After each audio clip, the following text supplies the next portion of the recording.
Go.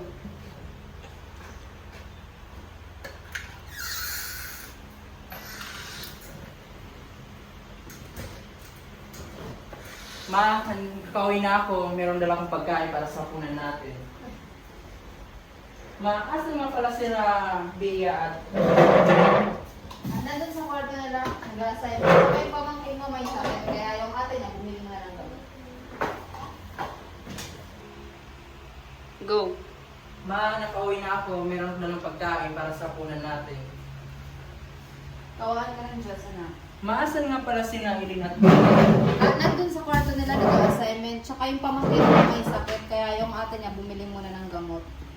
Ay, sobrang nakakapagod sa trabaho, ma. Go.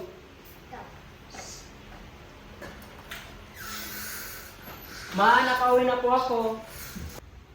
Go. Ma, may dala akong pagkain para sa punan natin. Tawahan ka ng Diyos, anak. Ma, asan nga pala sina Eileen at Bea? Nandun sa kwarto nila, nag-assignment. Tsaka yung pamangkin mo may sakit, kaya yung ate mo ulwang gusto mo na para bumili ng gamot. Ay, ma, sobrang nakakapagod talaga sa trabaho. Ay, kamuli natin! 2, 3. Go. Ay, ma, nakakapagod talaga sa trabaho. Sobrang. Anak, alam ko naman pagod ka na sa trabaho mo. Pero hindi mo naman kailangan ako yung lahat ng gastusin dito sa bahay. Okay lang naman yun sa akin, ma. Wala nang problema sa akin. Kasi si ate, yung sahod niya ay sapat lang para sa kanilang anak niya. Alam mo, lubos talaga ako nagpapasalamat. Dahil kahit gano'n, 3. Go. alam mo, lubos talaga ako nagpapasalamat dahil inako mo lahat ng responsibilidad dito sa bahay para sa pamilya natin. Go.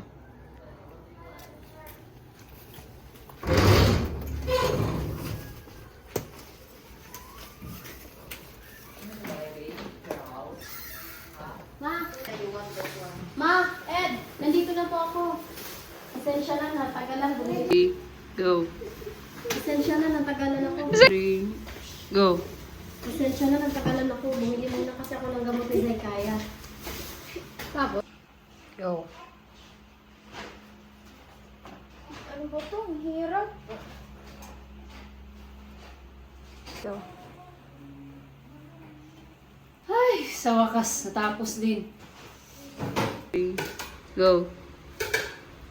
Bea! Elaine! Ano na kayo? Kakain na. Bea, Elaine!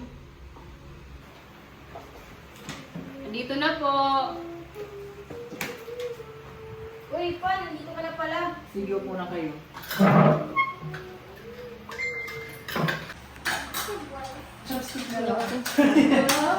Paubusin pa siguro na ito. Okay, nakabidyo na. Nakabidyo na ito, ha? Ha? Pag-istorya lang ikaw. Nakabidyo na ito. Nakabidyo na ito. Sige na. Reaction. Ma, pasensya na kayo kung hindi ako masyadong nakakapagbigay.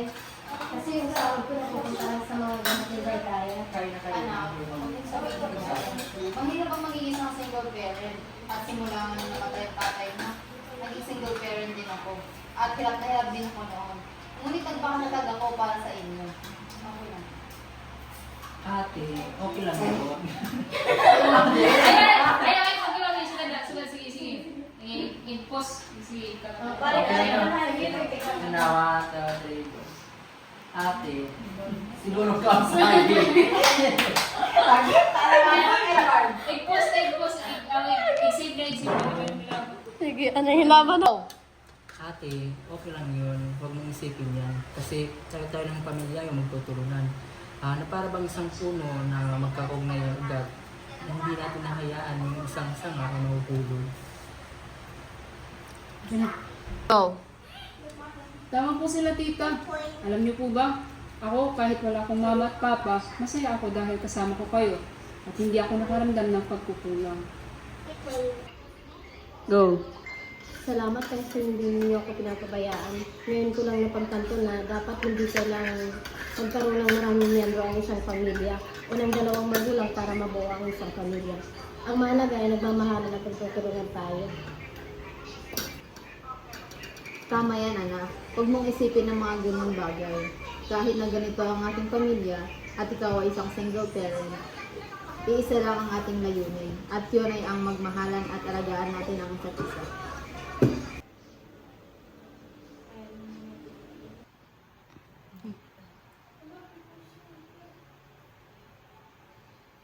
Ayun. May feeling. Okay. You want to drink some water? Tagalog yan. 3.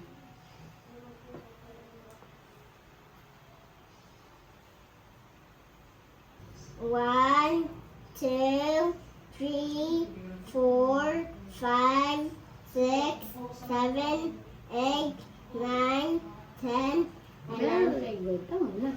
Tugtog. Ah, sige. Okay na? Kaya! Huwag mo paglalaruan yan! Ano ba? Ibalik mo yan! Sabi nang ibalik nga eh! Nasa naman bawal! Robot yung aga. No, okay, go. Ano din yun eh? Cabbage. Very good. Adi, Carrot. this one. Adi. Corn. Very good. Tomato.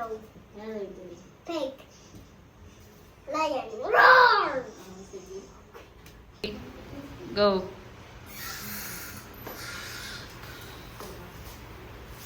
Ed, pwede ba ako makahiram ng extra dyan? Malaki na kasi ang bayarin sa ospital dahil pabalik-balik ang lagat ni Zaykaya. Wala din ako ate ngayon kasi yung sahod ko hindi pa dumadating. Sige na, kahit konti lang. Wala talaga ate. Halos. Kung meron naman, ibibigay naman ako sa inyo. Nanunumbat ka na ngayon? Hindi naman sa ganun ate. Hindi! Pag ako yung nangangailangan, ganyan kayo eh. 3. Go. Porkit ba may asawa kang nasa abroad, ganyan ka na? At porkit na nakapagtrabaho ka ng mas magandang trabaho kaysa sa akin, ganyan ka na? Kumakasta ka, parang hindi kita tinulungan noon ah. 2, 3, go. Ano ba ate? Hindi ko yung pinapagmalaki ko na asawa ko yung nasa abroad. Palagi kami nag-aaway. Alam mo ba, gabi-gabi kami nag-aaway dahil yung pera niya pinapadala ay para sa atin. Parang hawa mo na. Go. Parang hawa mo na, Ward. Anak ko yung nakasalalay dito, parang hawa mo na. Alam mo naman ate, lahat binibigay ko. Kahit anong hinihiling mo, pero ngayon alam mo, walang-wala din ako. Yung sahod ko hindi pa dumadating. Wala na akong iba ba't mahihinga ng tulong, parang hawa mo na. Ate naman, sana maintindihan mo kahit ngayon lang naman. Go. Ano eh? At tayo. Go. Alam mo ba ate, naghiwalay kami ng asawa ko. Alam mo kung bakit? Dahil yung mga perang pinapadala na ay napupuntang dito sa bahay. Wala kaming naiipon dahil puros gastos na lang dito sa bahay. Sana naman maintindihan mo. Hindi ka lang napagbigyan ng isang bisis. Ganito na. Ganito mo na magsusumbat ka sa akin na gano'n. Ate naman, kahit minsan maawa ka sa akin. Go. Pasensya na talaga, Ward. Anak ko kasi yung nakasalalay dito. Hindi ko na alam kung anong gagawin ko. Ate, naintindihan kita. Sana, intindihan mo rin ako. Pasensya na. Go. Mga anak, huwag na kayong mag-away. Narinig kayo ng mga bata. Go. Isa. Go. Ano ba? Hindi ka nga dito. Go. Isa, kuha nga muna dito. Ito ang pera.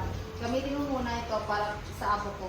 Tinago ko lang yan dahil sa oras ng emergency or mga sakuna, magagamit natin. Salamat talaga, Ma. Walang Hindi ko ano. na alam kung anong gagawin ko. Tapos ano ba yun ang kapatid? Okay, go. Pagpasensyahan na talaga si El, ang kapatid mo. Alam mo naman ang galing nun. Ano ba? Go. Go, run.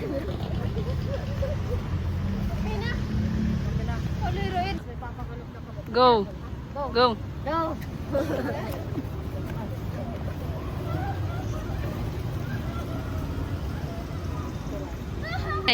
Go. Sige, sige, saglit yun.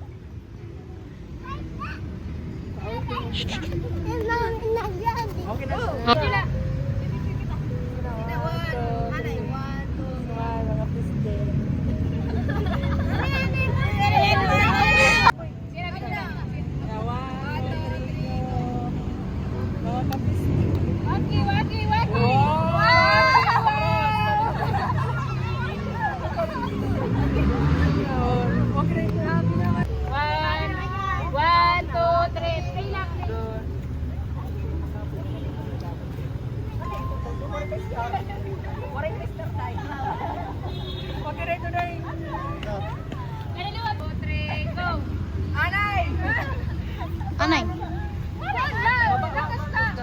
Kaptitik sula!